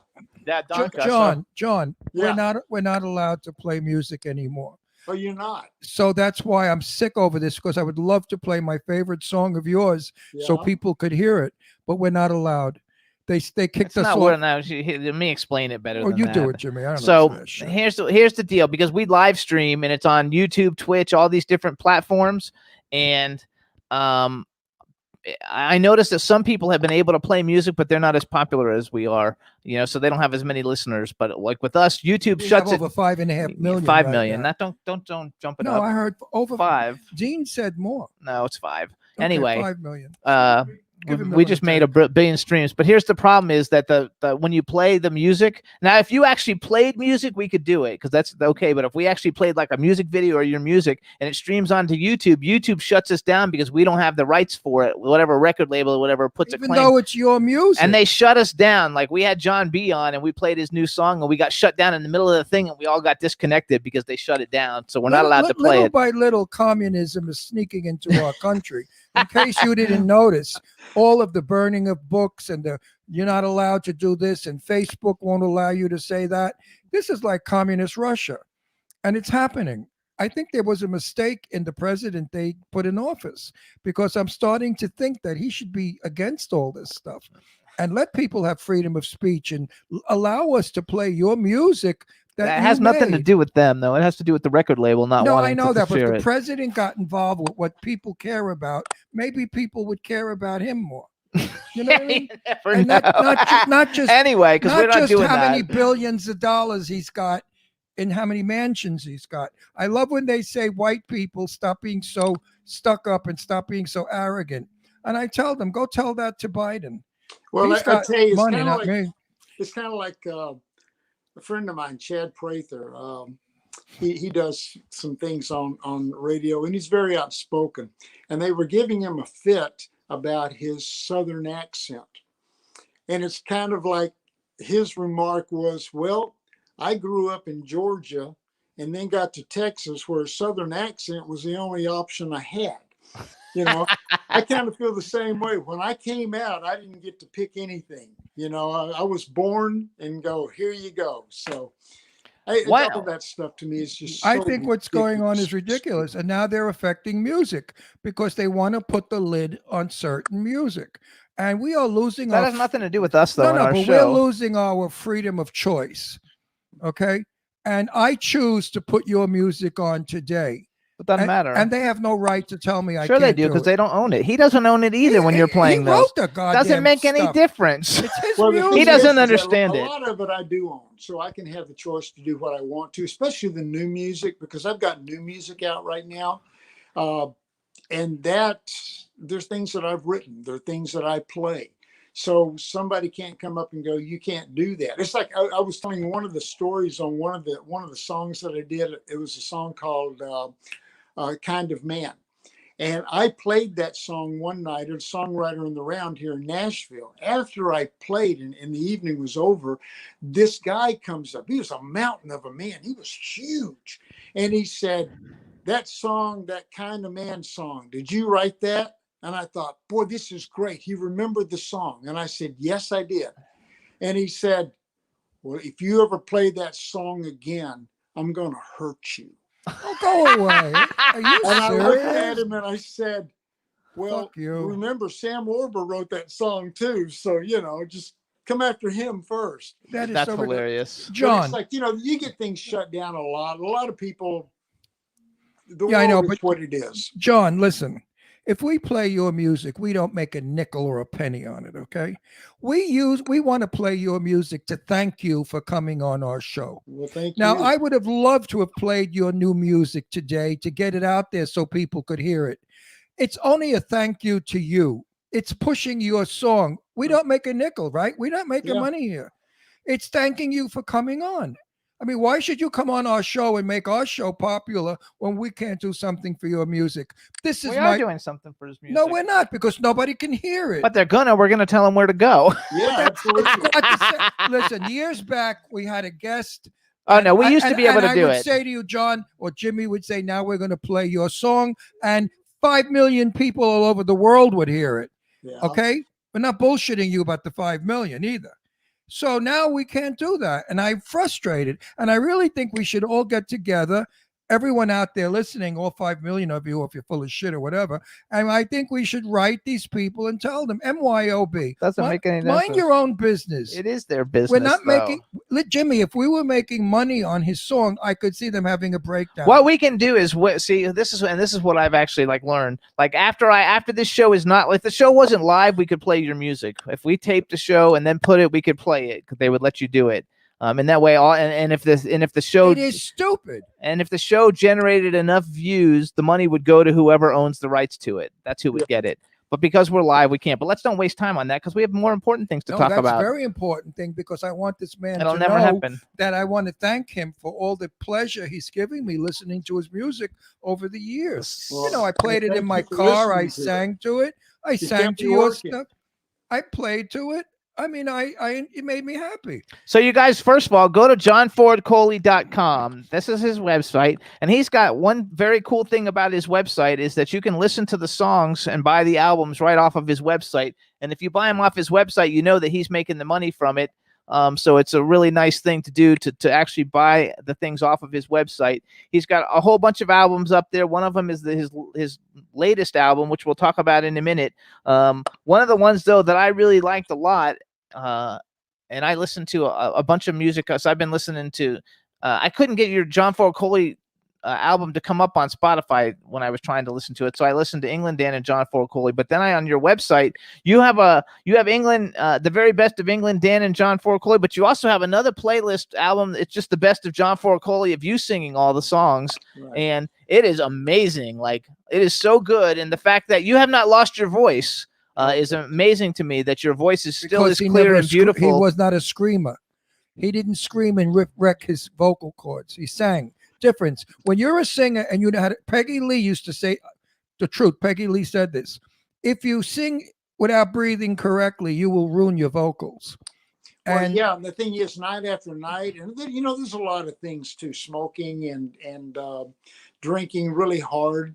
But the thing is that if you keep it up and you're working it all the time, you're not going to have the kind of problems. I mean, I don't really jump up to where only dogs can hear anymore when I sing. Exactly. No, harmony. your songs were very But, soft. The one yeah, I love they is were soft, and I've always kind of beautiful enjoyed the arrangement. style. The arrangement of the song that I love, I never remember the goddamn title because I'm 80 and I don't remember shit anymore. But anyway, the song I love, I hear it. I'm hearing it right now in my head. And it was just so ting-a-lingy and perfect and beautiful. Well, thank you. I It's a appreciate good that. song. I wish we could play it. So it also said okay, first of all, you guys, so go to johnfordcoley.com. His latest album is called Long Way Home, live in Israel and LA, which is kind of like actually cool. I've never seen that before. I listened to a bunch of the music on it. It's got John Ford, England Dan and John Ford Coley songs. It's got John Ford Coley songs. It's a great mix. I think everybody will like it. It's live. Tell us a little bit about the album. Well, actually, we played in Israel, and my friend Bennett Zimmerman said, "Look, we're going to tape this thing and maybe do a live deal out of it from Israel. Are you okay with that?" And I said, "Sure, why not?" So then we played in Los Angeles, and he did the same thing, and he wanted to combine them together. I don't really like live albums myself. I mean, I because again, there's a lot of talking and things like that in it. But I mean, it came out really, really well. I was very pleased with it. I got to play a bunch of songs that I had not played in a long time. Some guy said, "Well, would you play just the two of us?" And I thought, I haven't played. I mean, Moses was a prophet the last time that I played that song, you know? And so, and it's partly in French. So I just did what I could of it and said, okay, you've kind of heard it. And that was it. Actually, the newest album that I've got out is a thing called Sketches Volume 1. And I was at the house one day. I had a friend come over. I'd been reviewing music, and I said, Tom Worth, the guy that ends up producing the records with me. And I said, "What do you think of this song?" And he said, "Gosh, man, that's a great song. What are you doing with that?" And I said, "Nothing, same thing. You know, they're all in the drawer." And I said, "What about this song?" And he said, "What are you doing with these things?" So anyway, kind of came up with the idea. A lot of them were demos. We just cleaned them up, put them out. It's called Sketches Volume 1. We're going to That's also on the website. And 3. We just got a brand new single called I Go Crazy that I'd written with a young lady by the name of Jenny Frankel. I mean, it's still fun. You know, most people think that when you're in the music industry and you're on the radio, once you're not being on the radio anymore, you're pretty much done. You're gone. That's not true. We're always working. We're always doing something. You know, it's like years ago, I had put a song in a film called Major League 3, Back to the Minors. Back to the Minors, yep. And so Mike Curb, who was the owner of Curb Records, we had one of his artists sing the song because, again, he's current. I'm not current. So you step aside.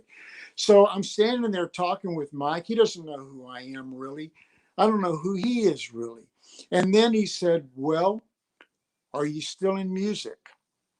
And I thought, you know, hands down, that's got to be the dumbest thing I've ever been in my life. I said, yeah, it's kind of like being in the mob. You know, we take a blood oath. You've always got your fingers in it somewhere. And he's looking at me like, oh, God, how do I get out of here? Right. And I said, yeah, I wrote the song. And he went, oh, that was it.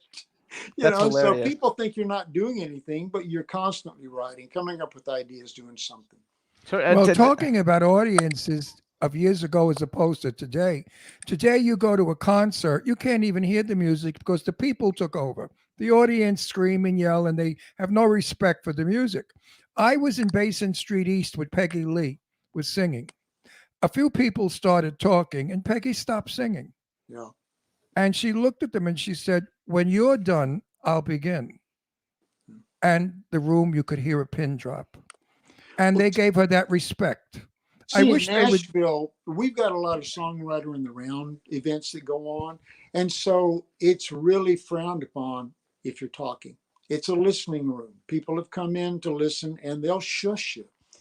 So, I've picked up lines over the last couple of years. If somebody's in that environment and they're a little bit loud, I'll just kind of start playing softer and go, "Guys, I'm playing as soft as I can. I'm trying not to interrupt your conversation, so please forgive me." I think that's perfect. Good because the young people today are rude. They don't understand how to be an audience. There's a lot of old people that are rude too. I mean, they're stupid. They're all potheads from 100 years ago. You know, I mean, they still think they're groovy and that hippies are in. You know, I have a few of those laying around. Well, Old I've friends. wondered about some of those people coming in with bell bottoms now. It's a, Yeah, the you get a movements little for one worried. thing, but With the bell they come in bottoms- wheelchairs and canes and bell bottoms. Yeah, But no, absolutely. we have a very good friend of ours who you know. I'm sure you know of his music. If I can remember, I have no memory. The guy with the beard, Santa Claus, Wheelan. Oh, Leland Sklar. Do you know Leland Oh, Sklar? yeah, I know. He's played on my songs, played on my records. Oh, he's a very good friend of ours. Love him to death. I'm his publicist. Yeah, he's a good buddy of ours, Yeah. and he don't take that shit. If He he's doesn't playing, take much anything from anyone under any circumstance. he is cool. We love him. He's so damn outspoken. He controls. He demands. When he works, he absolutely lets you know it's me up here, baby, not you. Yeah. And I love him anyway. We have his book, and I have to push his book, The Finger.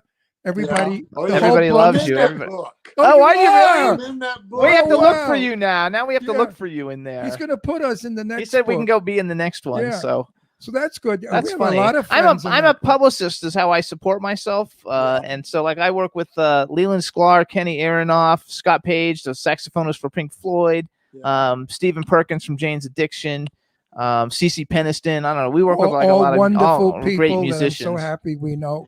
So They're wonderful artists. They so really are. on your so I googled you to find out different kinds of things, and on Google it says you were an actor, and then I saw that you were a performer in 10 episodes of James at 16, which believe me was a huge show for me when I was a kid because I was about 16. So did you act in anything else? I know your music's in a lot of things. I was in a thing with Jason Robards and the two Corys, Corey Feldman. Oh, I was very good friends with Corey Haim. Okay, Corey was a nice kid. There was a thing called Dream a Little Dream. Oh, great movie. Yeah, and I played Susan Blakely's creepy boyfriend. I got to throw Corey down the stairs, Corey Feldman down the Oh stairs. my gosh, I have to see that Yeah, now. I was in an America's Most Wanted, a thing called Scenes from the Gold Mine. I mean, I got about 6 or 7 films that I was an actor in. That Dream a Little Dream was a Fun. fun movie. Now, is that the Mama Cass song? No, it was the same. It was Mel Torme. He's the guy that sang it, but she kind of copied it off of Mel. Right. Torme. I know Mel, the Velvet Fog. Yeah. Mel Torme, the Velvet Fog. But I mean, Gorgeous. it was so much fun being an actor because it's entirely different. It's like I've got so many stories that, I wrote a book a couple of years ago called Backstage Pass. It's not about drugs, sex, and rock and roll. It's just about all the ridiculous and crazy things that went on, So it was just telling stories on everyone. No, I love we've that. heard a lot. We won't say names, but we've heard a lot of famous rockers. I've asked them. I said, "Is it true about the green room and what went on?" He said, "Absolutely." They had the best girls coming in those rooms and carrying on like banshees. You wouldn't believe it. I had a lady one day. I was at the synagogue, and she said, "John, this film HBO thing on vinyl has come out now," and she said, "My goodness, they make that thing so dirty." And she said, "Is it really that bad?" And I said, "I think they cleaned it up for the film." That's true. Actually, Tina wrote that she thinks that you're going to be in Burbank in August. Are you coming to Burbank? I am with Ambrosia and Peter Beckett.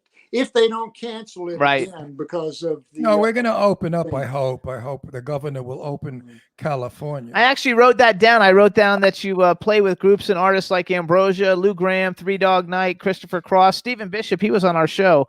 Poco, Christopher Al Cross. Stewart, Edgar Winters, and others, and all great Christopher talents. Cross, it's another really favorite. it's a lot of fun now because the thing is that they take kind of like the Dick Clark Caravan of Stars theory kind Yes. of concept, and so I'll play with Ambrosia, and it'll have they'll back everybody up, or Orleans, and they'll have either Al Stewart, like we said, or Peter Beckett from Player. Gotten a couple of others. We're friends with Ron Moss. We're friends with Ron Moss from Player. Yeah, Ron's a great guy. He and his wife, and I mean, it's so much fun. But the only drawback is that you get up and you play 2, 3, or 4 songs, depending on how much time they have. Right. So about the time you really get started, you're It's done. time to go. Yeah. But the good thing about it is that when I go up and I play now in those kinds of scenarios, after I leave the stage, I know that there's still food in the dressing room.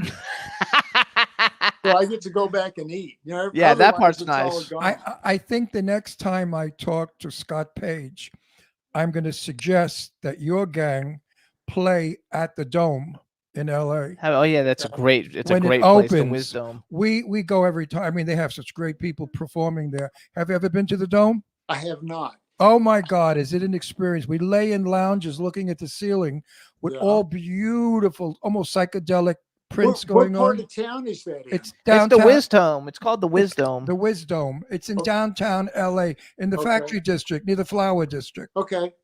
And Yeah. it's wonderful. And Scott Page plays there, and parts of Pink Floyd. It's a wonderful experience. Yeah. I would go nuts to lay there and listen to your music. I would be in heaven. Well, you know, all my music has kind of changed a little bit. It's all flavored now after Lithuanian disco polkas with like a strong backbeat on 5 and 7. It's a little different, you know.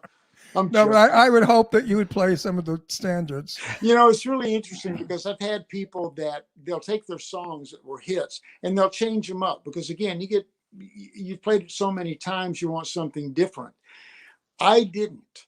Everything is the same because my attitude is when you come to hear me play, you want to hear those songs. I want to hear the way you. You remember Yes, them. I want to hear you. Yeah, I don't want to so- hear a rendition of you. Right. No, I So, agree with you you. know, 100%. and I get the opportunity to play all the time. I'm always touring. So I now have the distinct advantage of having too many songs and trying to figure out which ones I'm going to play. Before, Well- you know, you didn't have enough. Now I've got far, far, far too many. Well, your new song is at the top of the website, everybody. When you haven't click heard- the I music, so haven't heard everybody it. can go to the website. Yeah. John Ford Coley official. No, is it? No, JohnFordColey.com. Sorry, his Instagram is John Ford Coley official. Everybody, but you can hear the brand new song by hitting the music tab, and it'll Am I take gonna it like right the at the new top. song? Yeah, you're gonna like it. Oh, yeah? Okay. His voice is really, really like. Yeah, I'm going to listen to it after the show. We have a lot of people who come on the show that we love, and they're classic and they're fabulous, just like you are. But like a lot of them, can't quite. They're not quite as good now as they used to be. They let's have just to say. use the system. Yeah, but they go through the system when but they sing. your voice is really freaking like Right. amazing. I was very impressed. You just have to wear tighter pants, you know, when you get Yeah. older. That's all. No, even Barbara Streisand, when she sings, she goes through the system as Yeah. well because she can't hit those high C's like she used to. Those Well, you know, cool- a lot of people will take the keys down. Fortunately enough, I've only taken 1 or 2 songs down in key. Everything's in the original key that it was done in. which is a Okay. young voice. I've just been blessed, you know. But again, I play a lot, so No, but your speaking voice is also still high pitched. you know. thank So you. you don't have a deep, dark, old, like you don't sound old. You're not old, but I sound old. This is not my voice. No, I used to sing. I used to have a nightclub act. I used to sing. Yeah. Now, forget it. I mean, I Yeah. sound like I sound B. like Claudia is totally fangirl in here. no. What Big do I Claudia. what do I sound like when I think she's like in her early 60s or late 50s, or I think she's in her early 60s. So You she's know, just I've like, been- oh my I've gosh, been you're to fabulous. Germany. I've You've been been- to Germany. I never had the opportunity to play there, but I studied German just a little bit when I first went to college. I love languages, so I'm always picking up on accents and stuff. And I'll go into a store and someone will they'll start talking, and I listen for a second and I go, okay, you're Lithuanian, maybe, maybe Belarus. And they go, how do you know that? And I go, I don't know, I just pick up on accents, I'm pretty good at figuring out where people are from also. That's like hilarious, though. And Actually, it's really kind of easy to pick them out when they come down here in Texas. We know exactly what they sound like, Yeah.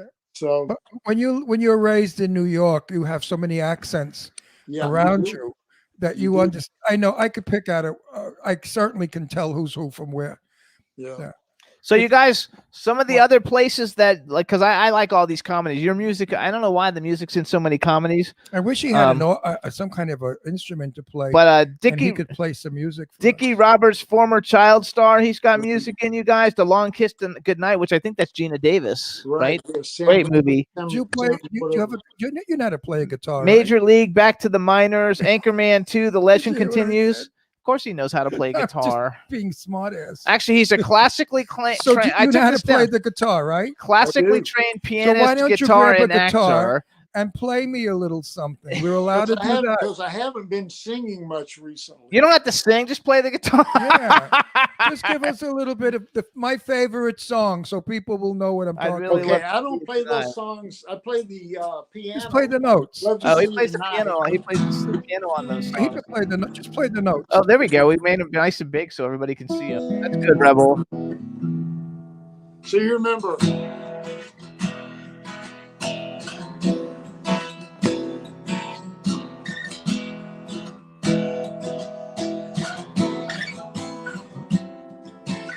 I'm in bed. Oh, I love it. Radio on. Oh, yes. Moonlight falls like rain. Yay! Keep going. I love it. Yay! Do the chorus. Do the chorus. Nights are forever without you. Oh my God, that's so also, good. you remember. Dun, dun, Dun, dun, that wasn't you though. That wouldn't be. Hey, that's okay, man. I made it my own, you know. I love that. I think that's so freaking cool. No, you still got it, kiddo. You still got it. I want to hear the new song. Really, play it on my thing later. Okay, we'll play it. While I cook, I like to listen to music.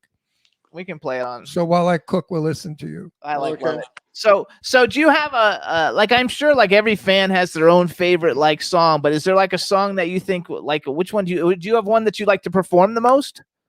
That I perform the most? I really enjoy playing newer things because again, it's always Right. a chance when you're doing it. I love playing all of the songs that Dan and I made popular because again, there's always someone out there that hasn't heard it. And the reason why I like playing those songs is because they're never like the record. They're different every night. You'll forget a lyric. You're thinking about the hole in your sock, you know, or what you're going to eat afterwards. You get distracted. I think probably most of the time when I'm playing, I tell more stories and jokes now than anything else, you know, because life's just kind of funny. And then my attitude is, look, anybody can play.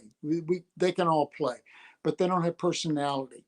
So if you can tell jokes, if you can make people kind of feel like they're part of the entire process, you know, and I just love. Actually, that's what we do. It's called putting on a show, is what it's called. Yeah, it really is. It's also one reason why our show is popular. If you notice, like we include everybody in the chat room. We talk to them. We let them ask questions and make everybody be a part of it. And we don't blow smoke up anybody's ass. If we like you, we like you. If we don't like you, forget it. Well, you mentioned that earlier, and I thought that was a really pertinent point because I've always been, again, you hear songs you don't like, you hear things that you do like.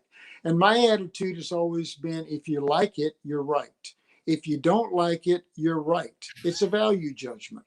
Right. You know? I was raised with, if you have nothing nice to say nothing at all. And that's what I do. If somebody comes on that I really hate their music, I smile and I try to get away from the music. But you don't have that many of them. No, but I get personal with them, finding out they have a girlfriend. You know, I do that shit. But when you were coming on, I first said to Jimmy the name. I guess, you know, I'm 80. I forget things. I don't even remember my name sometimes. People will say, you know, I'm introduced. I say, darling, nice to know you. They'll say, well, what's your name? And I say, Ron Russell. Oh my! You have made such a fan in B. Claudia. She's like, now I'm on his website and I joined his email list and I got a free download. She is just, hey everybody. She is just fan love. She's just like, oh my God. She's like so excited. She's the coolest lady too ever. By the way, she's beautiful. Ron Russell, Jimmy Star fan club. She started a fan club for us in Germany. We have a fan club in Germany. That's great. So fun. So one thing too, I was researching, and I didn't know that Dan was really a Seals from Seals and Croft. His brother was Seals and Croft. It's almost like what a musical. I mean, all you guys have like all this like great talent, and it's all like so intermixed, you know, like at a young age, you guys were all very successful. And I just didn't know that, which I found it very incredibly interesting because I love Seals and Crofts too. What did you think of Steely Dan? I thought Steely Dan was very progressive. You know, they had jazz elements. I'm a very eclectic player. I don't consider myself a singer. I consider myself more of a musician. And so when I listen to music, if it's like one night I was playing a songwriter in the round here in Nashville. The guy that would sing after me thought that he was hot stuff. He had written one song and it was boom, chink, chink, boom, chink, chink. And every song that he played that night was boom, chink, chink. It was the same thing. And at one point I just kind of got ticked. And I started playing jazz when it came up to my time. You know, I thought they'd probably think I'm a real smart aleck, but it's like, don't sit here and tell me you can go boom, chink, chink, and call yourself a musician. It doesn't work that way. You know, play it. Right? It's like here in Nashville, it's really great because I talk to a lot of young girls and I say, if you want to have real respect in this industry, don't just be a singer. Learn how to play an instrument, because then you can accompany yourself when you go up and you play, and your level of respect will go up exponentially because people will start taking you seriously. Absolutely. I have a story for you with that then, and I can't mention who it is because I don't want to get sued, but I worked with someone of a very well-known entertainment family with the last name begins with J, and there's like 20 of them, and and they had a song. We know who it is. I could say his no, name. you can't. No, you really can't. Why not? No, because I don't want to get in trouble, for real. No, don't say a word. Anyway, Well, they were a member. We could say the family because you don't know which one. Is a member of the Jackson family. They wrote a song, Right. and literally they had a song that only used 3 words in it, and there was 8 writers on it. And I was like, you have to be freaking kidding me that there's 8 writers on a song that only says 3 things. That's all it says, the entire thing. The whole song is just like, I love you, I love you, I love you, I which love is- you, I love you. I mean, I Throughout was the just whole like, you have to song. be like freaking kidding me. Yeah. And the song, of course, bombed, and the singer was very upset with everybody and couldn't understand It was why not nice. the song didn't make it. And I wanted to say, well, in one word, shit. You know. And one thing I think people are gonna like I think people will like your new music. I think they're gonna like the way you do your solo versions of all the hit songs. I also saw some covers. I forgot the name of the song and who you sing it with, but there's a cover on the Best of John Forcoli one with somebody. It's a huge song. I just forgot what it was, but I it's listened to probably it. Dan Fogelberg, because I don't do covers hardly. And it was leader of the band by Dan Yes. Fogelberg, or Yep. longer. I mean, Yes. I loved people like Fogelberg and Joni Mitchell, because again, their lyrics Love Joni Mitchell. so deep, you know, and it wasn't just grabbing rhyming words. You could tell that there was a real thought that went into it. And when I write by myself, it will take me forever because I do like to go deep, and most of the time I'll try to write with other people because it'll get over quicker. No, But I've got you songs mean- on the Eclectic record that I started in '97 and did not finish until 2012. It would take that long to get the lyric content and what I wanted to say and how I wanted to express it. John, your lyric had meaning. What did you think of, and I wonder if you know who he is, Country Joe and the Fish? I played with the Fish. I didn't play You with did? Country Joe. Yeah, Oh, okay. there was a place called the Golden Bear in Huntington Beach. We played back there in the the early '70s. And yeah, they came up, and You're like the second person only. I think he actually was one of the ones that got away. What did we find? I don't give a damn. Yeah. I thought, oh wow, okay, this is like Blazing Saddles. You know, we're kind of breaking some barriers here, but it's cool. He was an interesting singer. Back in my day, he was kind of like, everybody would say, who? And I'd say, listen, and then say, who? I kind of enjoyed it. It was sort of a different sound. You know, we were getting away There from were the hard rock. There were so many great musicians and Yes. artists at that time and everything was fresh and new. Yes. So they were trying things that had not been tried before. Yes, It and just that's what opened made it doors everywhere. Today, they all sound alike. I'm sorry. Well, But they when I don't hear have anything females, to base it off of. no, female women, the No. females all sound alike. He doesn't. He today. calls them yodelers. I like them, but he doesn't like them. But Yeah. like, do you listen to? Wait, you know what it is? They're all trying to be like the one that died. What was her name? The black girl that died, the good voice. Oh, Whitney Houston. They all try to imitate Whitney Houston or Patti LaBelle. Now forget it. What do you think of Patti LaBelle? That's his I love favorite. Patti LaBelle. She's my favorite. I met Patty years ago at a fundraiser in Philadelphia. She was just so sweet and so A kind. doll, a But dream. the thing is that by and large now, it used to be about the song. It was the song. It wasn't the artist so much as it was the song. Right. Now it's the other all way about around. the artist, Yeah. you know, and who all can, you know, read the phone book. Yeah. It's like, Exactly. who can, I can't sing that, you know. If you like it, great, listen to it. I just Right. So who are there any modern day people that are out right now making music that you actually like or listen to? You know, I've pretty much stayed in like you into the 70s and the 80s and the 90s. I mean, I run across people all the time on YouTube that surprise me that Yeah, me they're too. 5 years old, like, you know, Jason Isbell or you know, these kids, gosh, what's her name? Tuttle. I just like to listen to different people.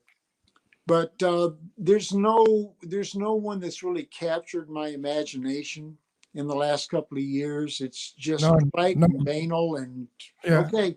I agree. Now, don't forget, I've been listening to music since 7 years old, and that was 1947. So the Andrews sisters and those people were the people I heard singing. Then we went into the 1950s, and I became a Motown freak. Mary Wells was my dream. I loved Mary Wells. Then from the 50s, I went to the 60s, and the 60s was the Beatles and all that stuff. Then the 70s was you guys and all your music, and then the 80s. So I am really a historian about different decades of music. Unfortunately, no comment about what's going on today. Well, you know, it's very interesting for me because I have styles that I like. Of course, we all do. And one day I was sitting down and I thought, I wonder, because we were coming up behind these other people, I wonder what people like Frank Sinatra thought of our music. Yes. You know, I could tell what you. would I think about the next generation? You know, I could tell you. Frank Sinatra would like your music, and I'm sure he hummed to it. Frank Sinatra would not be a party to what's going on today. Because Frank Sinatra was a singer that used an open mic, a clean mic. Frank would never go through the system as all these people do today. They really don't have voices. They go through a system, as you know. And that clarifies, cleans up, and digitalizes all the mistakes and makes them sound like perfect people. Hang on one second, because we've got 3 minutes, and I want to make sure we get some stuff in here. Go. So, all right, you guys. So listen up. This is John Ford Coley. His website is johnfordcoley.com. All his albums are on there. I was wrong. Long Way Home's not the newest one. The newest one is called Sketches Volume 1. Yeah. It's got great music. Also, you want to listen, if you want to spend some money and get the very best of John Ford Coley. Like also because like that's I'm not kidding you. Like I was like in love with it. It was so freaking awesome. Get all his music. It's got everything you would need to know up there. I think you should put a bio on your like website. That's the only thing you don't have on your website. Is that, yeah, I do need to put that up. You need to put a bio up because I had to get the bio off of Wikipedia. So you should put a bio on your website because you have so many great accomplishments. And I think a lot of younger, new people that are going to find out about you from this show. And so it'd just be cool to have one on there. But the music is fabulous. You can follow him on Instagram. He's John Ford Coley Official. Do you have other tour dates coming up that if things don't get canceled? Is there a place is that on your website? Yeah, if they'll quit terrorizing and terrifying people, we'll all be out playing again. Yeah, I think I just had one canceled. I was supposed to be in Detroit Friday or Ann Arbor. So I'm not picking up again until June. Okay, we're gonna we'll come see you when you're in. Definitely. And I want to close with this. Lauren Bacall, Humphrey Bogart's wife, said to me, Ron, a movie is only old after you've seen it. John, I want to say to you, music is only old after you've heard it. Yeah. Also, you guys keep it going. Oh, yeah. It's great. You know, if it's good, it lasts forever. we're still humming stuff. I mean, look at Bye Bye Babe, Bye Bye Blackbird. That was written back in 29, something like that. And it's still, good goes forever. Crap falls to the wayside. Now, I'll tell you something funny, because that song came most recently out of Public Enemies with Johnny Depp. Remember that? Yeah. Yes. There was a guy in there. You're only going to hear this from me. I've got a very long history in this country. There was a man by the name of Homer Van Meter that was John Dillinger's and Babyface Nelson's right-hand man. And in the film, he's killed, because this is a film about Dillinger. Right. He's killed in Little Bohemia. He was there, but he wasn't killed there. He was ambushed by the police in St. Paul, Minnesota. That was my cousin. Oh. So he was Homer Van Meter. Anybody with the name Van Meter is my relative. So then that's cool. Your background is Dutch. Well, mostly Irish, Dutch, French, Euro. My ex-wife was Dutch. We'll have you come back, because everybody loved it, and we're having it. Because I'm sorry, we're out of time. But I do want to, before we go, I want to say, everybody, please check out johnforcoley.com. And again, we want to thank Cindy Lady Lake from Lady Lake Music, actually Cindy Diadamo from Lady Lake Music, for setting this whole thing up. We love you. Thank you so much for all you've contributed to the world. It's been a great pleasure, my friend. And again, thanks. We look forward to meeting you when you come to California. All of that. Sounds good. You made my head so happy. Thank you for your music. Thank you very much. All right. Bye, everybody. Bye-bye, Thanks for everyone. tuning in, everybody. Thanks, everybody in the chat room. Stay healthy. Stay happy. Everybody in can turn out to be so wrong. Yeah, we in the mix. Yeah, we in the mix. It's another episode. Here we go. The Jimmy Star Show with Ron Russell. Interviewing the hottest, newest, and truest of today's celebrities. Make sure to subscribe so you can get notified weekly. Jimmy Star, he's the king of cool. Ron Russell, he's a gorgeous dude. Chat room is live and you would be a fool not to vibe with us at the Jimmy Star Show with Ron Russell. Come watch it live on W4CY Radio. Miss some past episodes? Download on iTunes. The Jimmy Star Show with Ron Russell. It's the Jimmy Star Show with Ron Russell. Did